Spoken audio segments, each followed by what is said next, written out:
Well, everybody, Richmond is over. The first short track race of the season. My favorite driver, Denny Hamlin, finally, after all the bad luck he's had this season, gets his first win of the 2022 season in the new next-gen car. This will be the Toyota Owners 400 race review.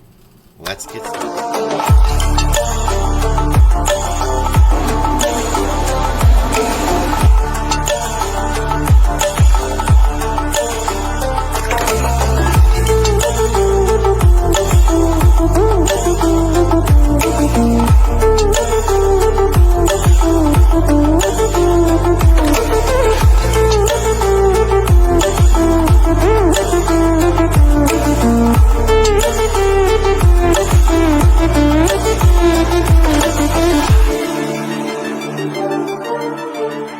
What is up, everybody? Welcome back to another episode of In the NASCAR.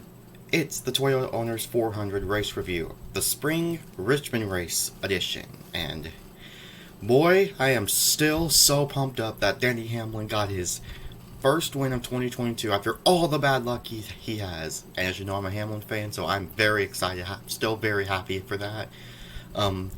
Last night I was too excited to make an In the NASCAR, to make this race review, because I was still very super pumped up. Now that I'm all, that I got all my celebration out of the way, now let's talk about the race. So Ryan Blaney won the pole for this race, and from the green flag wasn't really a whole lot of action. People were just saving their tires. This race was strategy. It was basically full of strategy. Strategy was the key to success for winning this race, and it paid off really well. So stage one, nothing really much happened. It's just Ryan Blaney, he dominated. I mean, he literally dominated stage one and won it. So, yeah, Ryan Blaney, he won stage one. Stage two, basically it's just the same thing. Was just Ryan Blaney dominating for the first few laps, and there were drivers either making two pit stop strategy or one pit stop strategy. There were drivers like Christopher Bell, Denny Hamlin, I think Eric Almirola. A few of those guys that were on the one pit stop strategy, while the rest were on a two tire strategy. And that's what able to cause Martin Truex Jr. to win stage two. He made a James Small, the crew chief for Truex, made an excellent strategy for Truex to get out and win stage two. And stage three, there was two incidents. One where Cody Ware hit the wall, and the second is where Austin Cindric spun. And in the start of the race, Kurt Busch had a problem with the fuel. He had low fuel pressure. They had to replace a whole bunch of parts for the fuel situation. He was multiple laps down. That race literally ended his hopes of winning. And then in the final few laps, after that one pit stop, William Byron just dominated the rest of stage three until like 20 or so laps to go. His tire wear just absolutely falled off. I mean, I am surprised Byron was able to keep the lead. Literally, I'm literally surprised he was able to keep the lead with those old tires. He was absolutely driving the wheels off that 24 car. And oh yeah, my flashlight. I gotta shake my phone up so I can get my flashlight. There it goes. Because this laptop doesn't have any lighting, so I have to give it some extra light. And I usually use my blinds over there as lighting, but it's morning right now, so that's why I didn't make my in the NASCAR video last night. So it's in the morning now. Back to the race. So William Byron was able to lead, and Truex. I thought it was going to be the William Byron Martin Truex Jr. show. But it's going to be Denny Hamlin and Kevin Harvick, the two drivers who dominated in 2020. And I used to not like Harvick, but I now like Harvick now. So I would be happy if either of them would win. Either Harvick, Hamlin, Byron, or Truex. I would be happy if either of those guys win, but as you know, Hamlin, he's my favorite driver, and I'm rooting for him the most because it's his home track for one thing. Hasn't won at Richmond in 6 years? Almost 6 years. And he had off to a bad start to the season. And yep, he was able to get by Truex and by William Byron with 5 laps to go. And he was able to get by He was able to get by Byron and hold off Kevin Harvick for his first win of 2022. Yes, I am still so pumped up right now about the I'm still very happy that Hamlin won. It's his home track. It's a very emotional win, and I completely understand that.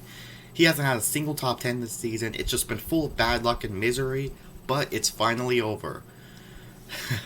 Man, Denny's now in the playoffs and has got a win this season. It took him until the playoffs last season to get a win. Now it only took him 7 races to get a win.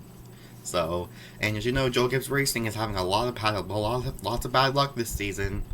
And Denny got the first win for Toyota. So, in the new car, I am so pumped up about that. I am so happy about that.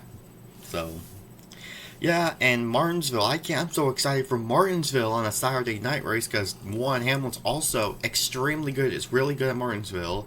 And yes, he's my main pick to win, along with Truex. He and Truex are my main picks to win. I mostly want Hamlin to win after that redemption. I want Hamlin to get redemption from the fall race last year, where he basically got taken out by Bowman. That was a little bit of a tough pill to swallow, but I had to admit, I'm glad he was on Championship 4, but I totally understand why he was upset. What else you gotta do other than if you're not happy at Alex Bowman, just let Hamlin show his frustrations at Bowman. I totally understand that, and what Hamlin did to Bowman was so amazing and so cool, and and I also find Hamlin calling Bowman a hack extremely funny, and that's why I'm starting calling Bowman a hack, because I find that funny. So, but I still like Bowman, so don't worry, Bowman fans. But so, yeah, this is why I want Hamlin. That's why I want Hamlin or Truex to win at Martinsville. I might even pick for Kyle Busch. I think Toyota's gonna win another race. But even though I'm not really much of a Kyle Busch fan, I think Kyle Busch, Martin Truex, or Denny Hamlin. Denny's my main pick, with Truex and Kyle Busch being my secondary picks. So yeah, but this race, Richmond, was meh for the most part, because there was not really a whole lot of action. There was a lot of dominating going on, and it was just nothing really a whole lot of action going on other than a lot of passes. So I gotta admit to that.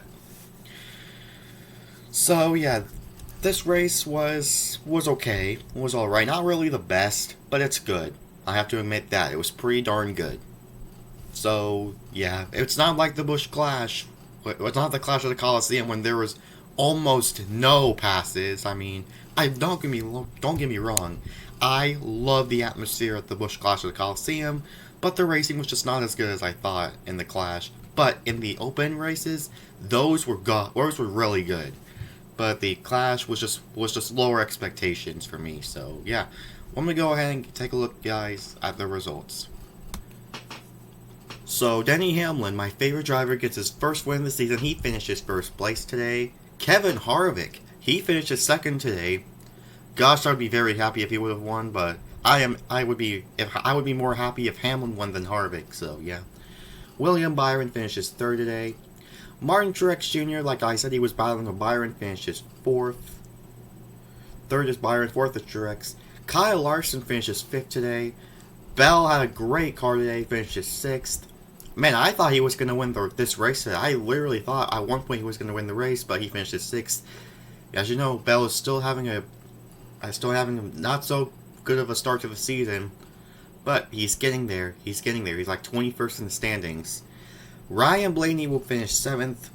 Oh yes, the last year's winner finishes 8th. Oh, I forgot to mention, this win is redemption from last season, where Hamlin dominated and didn't win. It was Bowman, so I would say this win was redemption from last season. Kyle Busch finishes 9th. He got screwed over by a penalty, so got screwed over by NASCAR by a penalty that apparently there was tape on the car but apparently people say that apparently Kyle Busch's team says it's been on there for like 200 laps, and bad officiating by NASCAR right there. So I completely get why Busch is upset. And anyone who calls Kyle Busch a crybaby is biased. I'm just saying about that penalty. Austin Dillon finishes 10th, Chase Briscoe 11th, Tyler Reddick 13th, Tyler Reddick 11th, Tyler Reddick 12th, Brad Keselowski. The RFK car shined today. Keselowski finishes 13th, Chase Elliott 14th, Chris Buescher 15th, Daniel Suarez 16th, Joey Logano, he had an issue with the jack, he finishes 17th, that's why he was in the back. Harrison Burton finishes 18th, 19th place goes to Ross Chastain today, last week's winner. Austin Cindric, the Daytona 500 winner, finishes 20th. Eric Almirola, 21st. Cole Custer, 22nd. Eric Jones, 23rd. Ty Dillon, 24th. Todd Gilliland, 25th. Bubba Wallace finishes 26th. AJ Allmendinger, 27th. Ricky Stenhouse, 28th. Justin Haley, 29th. 30th is McDowell. 31st is LaJoy. Then we have 32nd Justin Haley. 33rd JJ Haley. BJ McLeod, 34th. Kurt Busch had that problem at the start of the race, finishes 35th. Cody Ware, 36th. And Greg Biffle, dead last. So guys, I also want to take a look at the point standings because Hamlin, he came into this race below the cut line. So what will this do to the standings now? So I'm going to go ahead and go to the playoff standings on the NASCAR app. I don't know if you guys could see that, but I believe, yes, 13 points below the cut line.